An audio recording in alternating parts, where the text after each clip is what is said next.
ധൈര്യം ഉണ്ടെങ്കില് ധൈര്യം ഉണ്ടെങ്കില് അന്റെ സമസ്ത ഒന്ന് പറയട്ടടാ, നാളെ ലീഗിന്റെ സഹായം വേണ്ടാന്ന്. അങ്ങനത്തെ ആൺകുട്ടികൾക്കാണ് മൂക്കിന്റെ ചോട്ടിൽ മീസും താടി മുളച്ചത്. ആൺകുട്ടികളാണ് പറയടാ നാളെ ലീഗിന്റെ സഹായം വേണ്ടാന്ന്. ഇജിപ്പം അങ്ങനെ പറഞ്ഞല്ലോ, സമസ്തക്കാരെ സഹായം ലീഗിന് വേണ്ടാന്ന് പറഞ്ഞു. അന്ന് എന്നോടും ചോദിക്കട്ടെ എൻ്റെ പാർട്ടിക്കാണ്ടല്ലോ ഷജറ എന്ന വർഗം, ഓലൊന്ന് പറയട്ടടാ നാളെ മുതൽ ലീഗിന്റെ സഹായം വേണ്ടാന്ന്. മൂക്കിന്റെ കീപ്പട്ട് മുളിച്ചത് ആൺകുട്ടിയൊക്കെ മുളിച്ച മീസയാണെങ്കിൽ പറയടാ. അത് പറയാൻ ഇജ്ജ് ആരാണ്? ഇജ്ജ് സമസ്തക്കാരനാണോ? ഇജ്ജ് എന്ത് ചെയ്യണം? ഇജ്ജ് ഏതോ ഒരു ആദർശത്തെ ആദ്യം ഉറച്ചു നിൽക്കുക. എന്നെ പോലത്തെ കുറച്ച് വഹാബികൾ ഇതിന്റെ അടി കളിക്കുന്നുണ്ട്. നിങ്ങൾ ആവശ്യം പാണക്കാട് തങ്ങമ്മയുടെ സമസ്തയിൽ നിന്ന് പോവലും ലീഗിനെ സ്നേഹിക്കേണ്ട കുറെ നല്ല ആളുകൾ സമസ്തനെ വെറുക്കലുമാണ്. എന്റെ ലക്ഷ്യം അതല്ലാതെ വേറെ ഒന്നുമില്ല. നീ തനി വഹാബിയാണെന്ന്. ഈ സമസ്തന്റെ പേറവകാശം ഏറ്റെടുക്കാൻ അന്നാരെ എങ്ങനെ ഏൽപ്പിച്ചത്? അന്നാരെ ഏൽപ്പിച്ച് ഷജറ എന്ന വർഗത്തിന് ആരാ ഏൽപ്പിച്ചത്? സമസ്തയിലെ പൗതി പണ്ഡിതന്മാരെ അംഗീകരിക്കാതെ ഇജ്ജ് അങ്ങനെ സമസ്ത എന്ന് പറഞ്ഞ നടക്കരുത്. ഇജ്ജ് ഏത് ലേബിളിലാണ് സമസ്ത എൻ്റെ തൊള്ളോട് ഇങ്ങനെ കക്കൂസായ എൻ്റെ തൊള്ളോട് ഇങ്ങനെ വർത്താനം പറഞ്ഞു ഞാൻ സമസ്താറിന് അതാ സമസ്താറിന് അന്ന ആരതിനെ ഏൽപ്പിച്ചത്? ഓരോ ദിവസം ഓരോ നിറം മാറിന്, അത് ഇംഗ്ലീഷ് കൂടി കുടിച്ചിട്ട് ദിവസം 3 നേരം നിറം മാറിന അന്ന ആരതിനെ ഏൽപ്പിച്ചത്? ലീഗിന്റെ കാര്യം പറയാൻ അന്ന ആരെ ഏൽപ്പിച്ചോ? അത് പറഞ്ഞാട്ടിക്ക, ബാക്കി ഞാൻ പറഞ്ഞുതരാം. ലീഗിന്റെ സഹായമല്ല, സമസ്തക്കാർ മാത്രം സഹായിച്ചാൽ മതി. സമസ്തക്കാരായ ലീഗുകാരുണ്ട്, ഓല് സഹായിക്കട്ടെ. സമസ്തക്കാരായ കോൺഗ്രസ്സുകാരുടെ ഓല് സഹായിക്കട്ടെ. ലീഗുകാർ സഹായിക്കണം എന്നില്ല. സമസ്തനെ സ്നേഹിക്കുന്ന സമസ്തക്കാർ മാത്രം സഹായിച്ചാൽ മതി. ആ സഹായം കിട്ടിയിട്ടുള്ളൂ. ലീഗിന്റെ സഹായം മാണ്ടൊട്ടിയ സമസ്തക്കാരായ ലീഗുകാരൻ്റെ ഓല് മാത്രം സഹായിച്ചാൽ മതി. അന്നെപ്പോലത്തുള്ള സഹായം സമസ്തക്ക് വേണ്ടാന്ന്. സമസ്തന് ഇത്രയും കാലം സമസ്തക്കാരല്ലാത്ത ഒരു ലീഗുകാരനും സഹായിച്ചിട്ടുണ്ടാവില്ല. ഉണ്ടെങ്കിൽ പറയും. ഞാൻ ഒരിക്കലും ഒരു രാഷ്ട്രീയ പാർട്ടിന്റെ അടിമല്ല. ലീഗ് സമസ്തന് ലീഗിന്റെ ഒന്നും ഞാൻ പറയൂല. സമസ്തക്കാർ ലീഗിൽ കുറെ ഉണ്ടാവും, അത് വേറെ വിഷയം, അത് അവരവരുടെ ഇഷ്ടമാണ്. അതേ സ്ഥാനത്ത് ലീഗ് ഇല്ലെങ്കിൽ സമസ്ത ഇല്ല എന്നുള്ള സംഗതി എനിക്ക് അങ്ങനെ വിശ്വാസമില്ല. സമസ്ത ഇല്ലെങ്കിൽ നമ്മളില്ല എന്നുള്ള വിശ്വാസം എനിക്കുണ്ട് 100%. സമസ്ത ബഹുമാനപ്പെട്ട സമസ്ത അള്ളാഹുവിന്റെ ദീനാണ്, ദീനിന് നേരായ രൂപമാണ്. ആ സംഭവം ഇവിടെ ഇല്ലെങ്കിൽ നമ്മൾ ഇതുപോലെ ഉണ്ടാവില്ല. 100% ഉറപ്പാ, 100% ഉറപ്പാ. അന്റെ വഹാബി പറഞ്ഞൊന്നുമല്ല ദീൻ എന്ന് പറയുന്നുണ്ട്. സമസ്തക്ക് ആരും കാവലിന്റെ ആവശ്യമില്ല. അതിന് സമസ്തക്കാർ മാത്രം മതി. സമസ്തനെ അനുസരിക്കുന്ന ലീഗുകാരുണ്ടാവും, ഒരു സമസ്തന്റെ കൂടെ ഉണ്ടാവും. സമസ്തന്റെ കൂടെ നിൽക്കുന്ന ലീഗുകാർ അല്ലാത്ത ആൾക്കാരുണ്ടാവും, ഒരു സമസ്തന്റെ കൂടെ ഉണ്ടാവും. അന്നെ പോലെ രണ്ടും കിട്ടും നിൽക്കൂലാന്ന് ജയിലുള്ളത് ശരിക്ക് അതൊന്നും ആദ്യം പറയുന്നേ. ആദ്യം പറയും, ഇജ് വഹാബിയാണോ, ഇജ് സുന്നിയാണോ, ഇജ് തെബിലീഗാണോ, ഇജ് എ പി ആണോ, ഇജ് ഏതാണ്? ഒരു ആദർശം നമുക്ക് വേണമല്ലോ എപ്പോഴും. ഒരു വഹാബി ആദർശമുള്ള സുന്നി വിശ്വാസങ്ങളോട് പുച്ഛമുള്ള അനക്ക് സമസ്ത ലീഗ് വിഷയത്തിൽ ഇടപെടാനുള്ള എന്ത് യോഗ്യത എനിക്ക് ഉള്ളത്? സമസ്ത CAC വിഷയത്തിൽ സംസാരിക്കുക ആരാണ്? സമസ്ത പാണക്കാട് വിഷയത്തിൽ സംസാരിക്കാൻ അന്ന ആര് ഏൽപ്പിച്ചു? അല്ലെങ്കിൽ സമസ്തക്കാരനാവേ ഞാൻ ഇന്നെ ആദർശം ഞാൻ ഉൾക്കൊള്ളും എന്ന് പറയേ അല്ലെ? ഞാൻ നേരത്തെ ഇവിടെ ജിഫി തങ്ങളെ പ്രസംഗം വിട്ടു, എനിക്കത് പുച്ഛാണ്. പിന്നെ ഇജ്ജ് എന്ത് സുന്നിയാണ്, എന്ത് സമസ്തക്കാരനാണ്? സമസ്തക്കാരനാവണ്ടേ?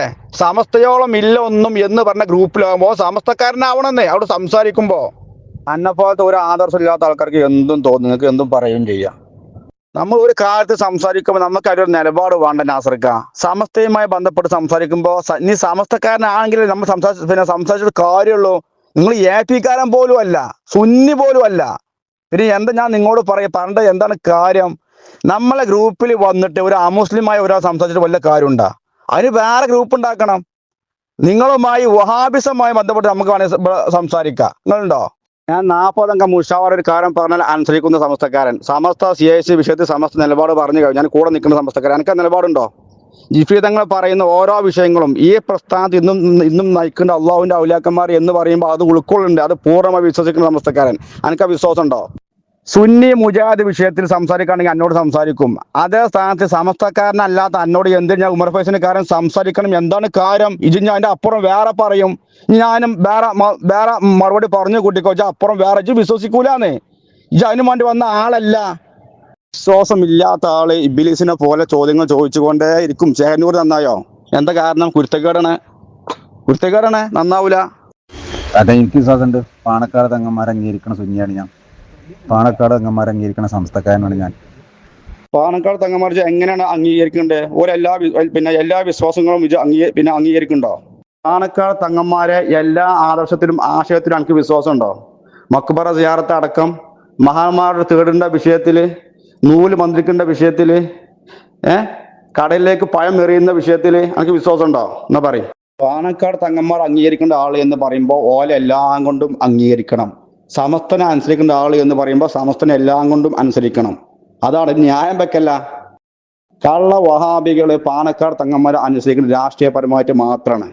പിണറായി വിജയനെ CPM കാണേണ്ട പോലെ ഉമ്മൻചാണ്ടിനും ബാക്കിയുള്ള ഇവരൻ കോൺഗ്രസ് നേതാക്കന്മാരെ അവരെ അണികൾ കാണേണ്ട പോലെ അല്ല. നിങ്ങൾക്ക് അവർ രാഷ്ട്രീയ നേതാവാണ്, അതിൻ്റെ അപ്പുറം നിങ്ങൾക്ക് ഒന്നുമില്ല, ഒരു വിശ്വാസമില്ല. അള്ളാഹുൽ പോലും അടിയുറച്ച വിശ്വാസം ഉണ്ടോ സംശയമാണ് കള്ള വഹാബികൾക്ക്. സമസ്ത മുഷാവറ പറഞ്ഞ ഏത് തീരുമാനം ഞാൻ പൂർണ്ണമായിട്ട് അനുസരിക്കും. ഒരു വ്യക്തിനല്ല, സമസ്ത മുഷാവറത്തെ തീരുമാനം എന്താണോ അത് ഞാൻ അനുസരിക്കും പൂർണ്ണമായിട്ടും. കടലിലേക്ക് പയമെറിയുന്ന സംഭവം ഉണ്ട് പാണക്കാട് തങ്ങന്മാർ, എനിക്കതിൽ വിശ്വാസം ഉണ്ടാ? സമസ്ത പറഞ്ഞ ഓരോരോ തീരുമാനങ്ങൾ പാണക്കാട് തങ്ങന്മാർ നടപ്പിലാക്കുമ്പോഴേ അതിന് കൊഞ്ഞനം കുത്തുന്ന വർഗമാണ് ഈ ഷജറ എന്ന വർഗം. ഹക്കീം ഫൈസിയെ മാറ്റണം എന്ന് പറഞ്ഞപ്പം മാറ്റി പാണക്കാട് തങ്ങള് മാറ്റി അന്ന് അന്തിക്ക് വന്നാണ്ട് ചാനൽ വന്നുകൊണ്ട് ഈ ഷജറ മൗലിയാർ പറഞ്ഞത്തറിയോ, മൂർഖനെയാട്ടും വലിയ കരിമൂർഖനെയാണ് നിർത്തിയത്. ധിക്കാരല്ലത്. സമസ്ത പറഞ്ഞതാണ് തങ്ങളെ അയാളെ മാറ്റിക്കാളി, ഇന്ന് അവിടെ പ്രശ്നങ്ങളൊക്കെ തീർന്നു. ആയിക്കോട്ടെ, അങ്ങനത്തെ അതായത് ഹക്കീം ഫൈസിയാണോ പ്രശ്നം എങ്കിൽ നമ്മൾ മാറ്റിത്തരാം. മാറ്റി അന്ന് അന്തിക്ക് ഈ ഷജറ മൗലിയാർ വന്നാണ് അയാളെ പറഞ്ഞത്. പിന്നെ നിങ്ങളെ സമുദായം നന്നാക്കാൻ നടക്കണത് നിങ്ങളാ സുന്നത്ത് ജമാഅത്തുകാർ. ഇങ്ങനെ തന്നെ നിങ്ങളാ സുന്നത്ത് ജമാഅത്ത് നടക്കേണ്ടങ്ങൾ. നിങ്ങൾ കുത്തിത്തിരിപ്പും ഫസാദും ഫിത്തനയും ദുൽമും എങ്ങനെ സമുദായത്തിൽ ഉണ്ടാക്കാൻ കഴിയുമോ അത് ഉണ്ടാക്കാൻ നടക്കുന്ന ടീമാണ്. അതിൻ്റെ ഒന്നാമത്തെ ആൾക്കാരങ്ങൾ. ഇഞ്ച് പാണക്കാട് തങ്ങന്മാരെ പൂർണ്ണമായിട്ട് അനുസരിക്കേണ്ട ആളല്ല. എന്നോട് ഞാൻ ചോദിച്ചെന്ത്, പാണക്കാട് തങ്ങന്മാരെ മക്ബറ അംഗീകരിക്കോ? ഓരോ നൂല് മന്ത്രിക്കൽ എനിക്ക് വിശ്വാസം ഉണ്ടോ? ഒരു കടലിലേക്ക് പയമെറിയുന്ന വിശ്വാസം എനിക്കുണ്ടോ? അല്ലെ, ഇജ്ജ് പാണക്കാട് തങ്ങളുടെ ആളല്ലേ, ഇജ്ജ് പറയ്, എൻ്റെ സ്നേഹം കാണട്ടെ. ഇജ് ലീഗുകാരനാ? അത് മനസ്സിലായില്ല, സോറി കേട്ടോ. ഇജ് ലീഗുകാരനാന്ന് മനസ്സിലായില്ല. ഇങ്ങനെ കുറേ ഈനാം പേച്ചിലുണ്ട് ഇപ്പം ലീഗാന്ന് പറഞ്ഞ് നടക്കണേ. കാരണം മുഹൂർത്താക്കൂടെ ഷജറകളെ മുഹൂർത്താക്കൂടെ ആണ് കിട്ടിയപ്പോഴേ ഞാനും ലീഗാ, ഞാൻ വോട്ട് ചെയ്ത് ലീഗിനാ എന്ന് പറഞ്ഞ് നടക്കുന്ന കുറേ ഷജറ മരക്കുറ്റികളുണ്ട്. ആ കൂട്ടത്തിൽ പെട്ടതാ ജി? ഞാൻ ലീഗാണോല്ലോ? ഏത് ലീഗ് ചങ്ങായി? പാണക്കാട് നിങ്ങൾ പറഞ്ഞ അംഗീകരിക്കാത്ത ഏത് ലീഗാരനാ ജി? സത്യത്തിൽ ആരാണ് ഈ മൂര്യാൾ? ആരാണ്? ലീഗേരാണോ അല്ലെങ്കിൽ വഹാബികളാണോ? ഈ മൂരി പറഞ്ഞ ആരാണ്? അല്ലെങ്കിൽ ഈ സമസ്തയിലെ EK വിഭാഗമാണോ? അതിന്റെ ചരിത്രങ്ങളൊന്ന് പറഞ്ഞുതരുമോ? ഒരു ലീഗുകാരനാണ് നിങ്ങൾ പറയണ്ടേ വോയിസില്, എന്നിട്ട് മൂരി എന്നും പറയുന്നുണ്ട്. സത്യത്തിൽ ആരാ മൂരി? നമ്മള് എൻ്റെ മാതിരിയുള്ള ലീഗുകാരനല്ല, ഉറച്ച ലീഗുകാരനാണ്, ഉറച്ച സമസ്തക്കാരനാണ്. പിന്നെ ഈ പണ്ഡിതന്മാരെ തെറി വിളിച്ചുകൊണ്ട് നടക്കുന്ന കുറേ കൗമുണ്ടല്ല, അവരെ ലീഗുകാരെന്ന് പറയാൻ പറ്റില്ല. എന്നൊക്കെ ആ കൂട്ടത്തിൽ എണ്ണാൻ പറ്റുള്ളൂ. ഈ ലീഗുകാരെന്ന് ഇങ്ങനെ പറഞ്ഞെടുക്കാല്ല, ഈ ലീഗുകാരനല്ല. എന്നാൽ ലീഗിലെ കൂട്ടാനും പറ്റൂല. അമ്മായിരുത്തതാണ് ഈ പണ്ഡിതന്മാരെ പറ്റി പറയുന്നത്. വ്യക്തിജീവിതത്തിൽ എന്തെങ്കിലും പ്രയാസങ്ങൾ നമുക്ക് വേണം, അതിന് വേണ്ടി പ്രാർത്ഥിക്കണം. കാരണം എന്താ പറയുക, നമ്മൾ അങ്ങനെ പ്രയാസപ്പെട്ടാൽ നമുക്ക് ദീനിനെ തിരിയുള്ളൂ. ഓരോ പ്രവാചകന്മാരും ഓരോ അള്ളാഹുവിൻ്റെ ഔലിയാക്കന്മാരും ഒക്കെ ഒരുപാട് പ്രയാസം അനുഭവിച്ച ആൾക്കാരായിരിക്കും. ആരും നോക്കേണ്ടി, ഇബ്രാഹിം നബി ആവട്ടെ, അയ്യൂബ് നബി ആവട്ടെ, ഓരോ പ്രവാചകന്മാരും അള്ളാഹ് നല്ലോണം പരീക്ഷിക്കും അവരെ. അപ്പൊ അങ്ങനെ ആ ഒരു പരീക്ഷ നമ്മുടെ ലൈഫിൽ നമുക്ക് ഉണ്ടായിട്ടുണ്ട്. ഒന്നെങ്കിൽ മക്കളില്ലാത്തൊരവസ്ഥ, അല്ലെങ്കിൽ രോഗം കൊണ്ട്, സാമ്പത്തികമായിട്ട് നമുക്ക് നമ്മളെ ഉള്ളൂ എന്ന് തോന്നുമ്പോൾ നമ്മൾ എന്താന്ന് പറയുമോ, നമ്മൾ പിന്നെ സ്വലാത്തിലേക്ക് ദിക്റിലേക്കാണ് നമ്മൾ കയറും.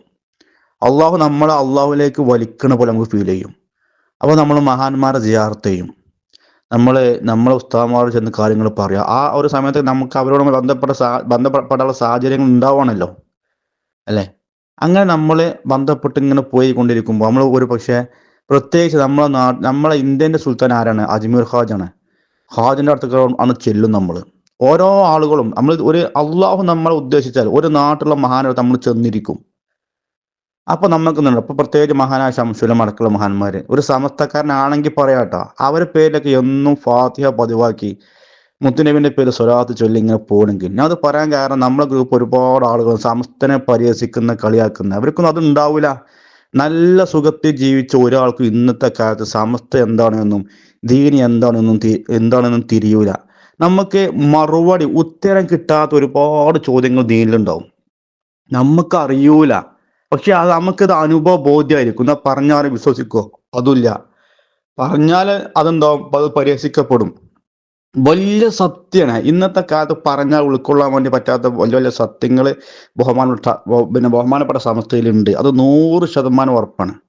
അപ്പൊ എന്താ പറയുക, നമ്മളെ പ്രയാസങ്ങൾ വരുമ്പോൾ ശരിക്കും സന്തോഷിക്കാണ് വേണ്ടത്. നമുക്ക് എന്താ പ്രയാസം അൽഹംദുലില്ലാഹ് എന്ന് പറയും. കാരണം എന്താ, അള്ളാഹു നമ്മളെ അങ്ങോട്ട് അള്ളാഹുലേക്ക് അടുപ്പിക്കാൻ തീരുമാനിച്ചു എന്ന് മനസ്സിലാക്കിയാൽ മതി. ഇനി ഒരു പ്രയാസം നമുക്ക് റബ്ബ് തന്നില്ലാന്ന് കൂട്ടുക, അപ്പൊ എന്താ ചെയ്യാറോ? നമുക്ക് ഇവരൊക്കെ ഇങ്ങനെ പറയണ്ടല്ലോ, നമ്മൾ ഒന്ന് ശ്രമിച്ചു നോക്കുക എന്ന് കരുതിക്കൊണ്ടെങ്കിലും സ്വലാത്ത് ചൊല്ലിക്കൊണ്ടേയിരിക്കുക.